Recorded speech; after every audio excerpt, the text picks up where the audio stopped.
I'm a road racer in the crit scene, and I ride with the professional team Miami Blazers. My name is Oscar Quiroz. A lot of people know me as Oski, and I'm from the beautiful country of Belize.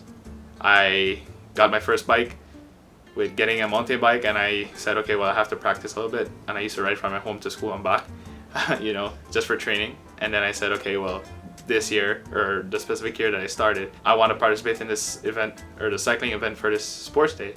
And boom, little did I know, I signed up and I gave it a good go.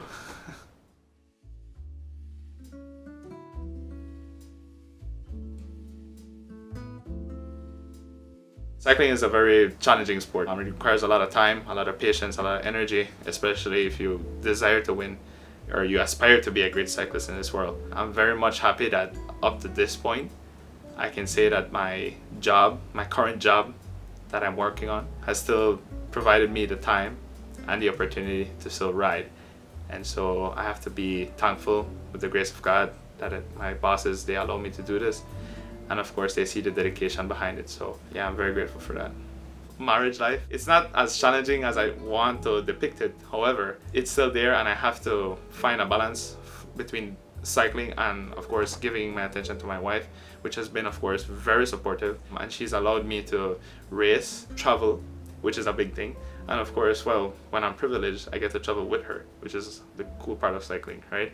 I enjoy those times, and of course I feed off of this to then give the best result I can, so I can give her a reason to then provide me the time that I need.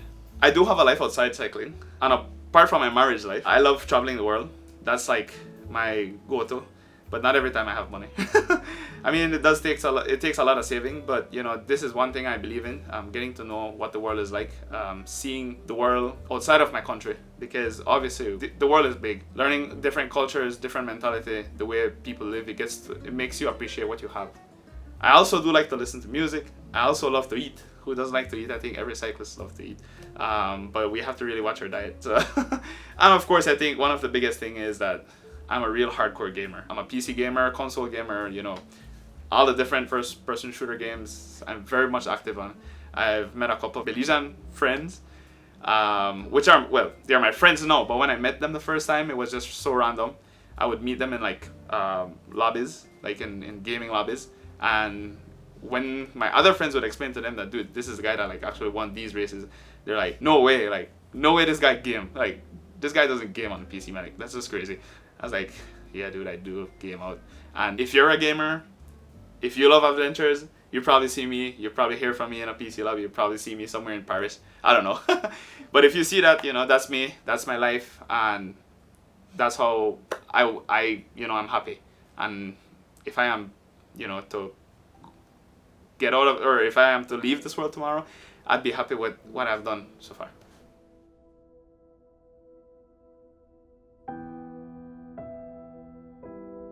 I've had some parts in my life whereby I felt like, I would not be able to continue cycling, which already was a big part of my life. And of course, this gave me some sort of motivation, made me feel good about myself, my self-esteem, and of course, made me healthy, right? So having that big portion of my life possibly being taken away, it was some sort of like a depression mode that I went in. I faced this when I had my first big accident or crash. I was sprinting to the line in an elite race. I was still a junior, very young, and I did not notice a guy in front of me, and he kind of swung out and hit the front of my wheel, and that pretty much took me out straight away at just over 30 miles an hour. And on a bicycle, you're pretty much done. I fell straight on my left arm, and I broke my collarbone and my arm.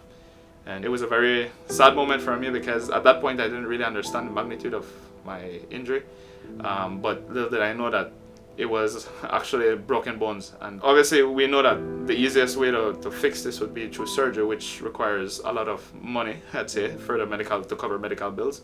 And at that time, my parents, just like any working family, we had it hard. And cycling was already expensive, so it was taking a lot of time. I wasn't independent to even provide for myself.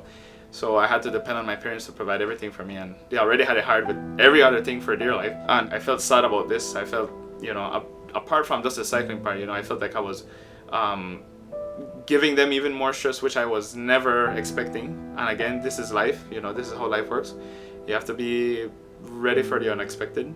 And I feel like this really settled in, and at this time, like, even when I'm talking, it's very emotional for me, because I don't like to put any pressure on anybody because of me, because of reasons that, whatever the reasons are, I just don't like to put pressure on anybody else. So I had to do the surgery, obviously. It was the best thing I could have done. And that time, it really made me reflect, how much I want, how important life can be on a whole. I could have died. I don't know again, reflecting on all this, apart from just the cycling, if I would ever return. At that point, I missed my bike. I never knew if I was going to return, but the first thing on my mind was to get through the surgery. And so the surgery was successful, thankfully. And I came out healthy. And I also did some heart tests, which I did found out that my heart wasn't working properly. And again, maybe it happened for a reason. I believe that this was one of the many tests that I had from God to test me if I wanted to really, do the sport. If, He gave me a sign that, okay, you cannot just take things for granted, and especially with life, right? And He just challenged me. This was one of the challenges, and that's how I saw it. I prayed a lot. I just felt like with prayers, I got my motivation back, and I was hungrier than ever to come back and return to the sport. And I promised myself, and I promised my family and the people that supported me financially that, if I was to come back, I was going to come back to the best of my ability. I don't know if that was going to mean that I was going to win, but I started winning, and wins came like crazy. Like a couple months after I came back, it was like a month after that I started riding, and this pushed me to name a few. I've gotten wins locally, obviously, with the biggest races back to back at the national level, both junior and elite level. I've gotten medals at the Caribbean Championships, both in the time trial discipline as well as the road race, bringing back medals for my country, obviously. I'm 4-time time trial champion of Belize, which is great in its own magnitude. I've participated in the Commonwealth Games and placed 34th. I might be mistaken here, but I finished pretty good. And these are all accomplishments that I've appreciated, right? And hard work is 99% of the time, and then luck is 1%. And the luck has to come with faith, environmental conditions, especially in the sport, right? And these different smaller factors will have somewhat to play in how the results are in a race.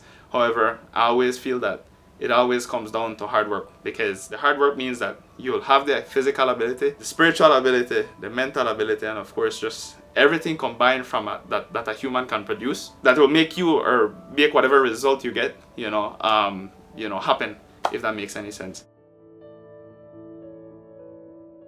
If you push hard enough, you believe hard enough, you learn from your mistakes, I don't see why you cannot succeed, right? And I want to have all the youngsters understand this. This is easier said than done, because I've had 16 years of riding already, and that's a lot to even explain in just one video. And I just feel like in the future, I want to look back and say, okay, I've helped this person, think differently. I've helped this person to see things differently, to succeed in the sport. And of course, I'd like to eventually come together to maybe even form my own team when I'm retired from competitive cycling. Fun young kids, like a lot of people have been doing, make the sport greater in my own way. And of course, just give back to my community where I can, because when I'm gone, at least I know I've impacted the world how I can. People have come to me and be like, okay, well, I've seen what you've done. I've seen the hard work that you put in. I'd like to help you out either financially or somewhere or the other. And they've come to me personally and be like, okay, well, I want to give you this amount of money. Let's make it happen, try to support you in many ways. And I'm thankful that my sponsors, Caribbean Tire, and of course, Caribbean Motors, and these different bigger sponsors came together to back me up financially, mentally, spiritually, everything. They believed in what I was doing, and they said, okay, I don't mind supporting you, and this is what we have to offer. I'm seeing that I turn this support around to share with my different, my teammates at this point in time. Half the time I do not spend on myself. I make sure I budget whatever I get from my sponsors and evenly distribute towards my teammates, because half the time I don't get anything. I always put myself last because I want to see my guys propel as far as they can. And this goes for anything that I do, whether it's my family, whether it's my friends, I always want to see them prosper in the best way possible in whatever they believe in. And if I can support them in any way, I'll always do that, right? I'm always doing that. And I believe that Justin Williams, Corey Williams, and their family, they've played a huge role, as well as Mr. Glenn Flowers. They've played a huge role in terms of giving me, they saw something in me that I probably didn't even see in myself. And they said, okay, well, let's give this guy a chance. Let's bring him on a professional team. Let's see what he has to offer. They brought me out internationally. They said, okay, let's participate in the US. They tested me out. I did really good. I probably didn't win, but the way I carried myself, I think, on the bike and off the bike was what mattered. And I'm glad that they saw this in me. And, you know, I have to give them the biggest thanks because they gave me that extra hope that I needed, especially late in my career like this, to experience what it's like racing in a different country, to experience what it's like racing a new bike, because I've never been given that opportunity to, you know, just get whatever I want. The sport is expensive. However, I feel like I've earned everything, every single equipment that I've gotten, because I've really, really worked hard for it. And everything that I own, I earned it or was given to me by my family, right? I don't have things easily. People at this point might think that, okay, well, because I ride professionally, I have everything that I want. But that's not the case. I'm still very much humble. I'm still very much the same person that started 16 years ago. It's just that I have a little bit more opportunity or backing behind me, and I'm using that to the best of my advantage to see myself move forward as far as I can. How long this will last, I don't know, but at least I can say I have a second year at the professional level, and I'll give it another good go. I've learned from last year's experience, and I want to say to my fans that I'll do my best to come even better. I've refocused, I've, you know, regrouped myself, and I'm ready to just push forward and see where it can take me. So I just want to say thank you to everybody that really has, you know, sponsored me, backed me up from day one, and of course that has currently believed in me and given me the opportunities and the equipment that I've had today. So yeah. As Oscar Quiroz will be the 2023 cross-country champion. Oscar Quiroz moving towards the finish line. Oscar Quiroz, look at the fans, look at the fans. As Oscar look back, he realized he has it in the history books. He has it. Oscar Quiroz, the big smile on his face as he looks back here. He is the 2023 champion. Oscar Quiroz, look at the fans. Oscar Quiroz, the 2023 cross-country champion. Look at the field.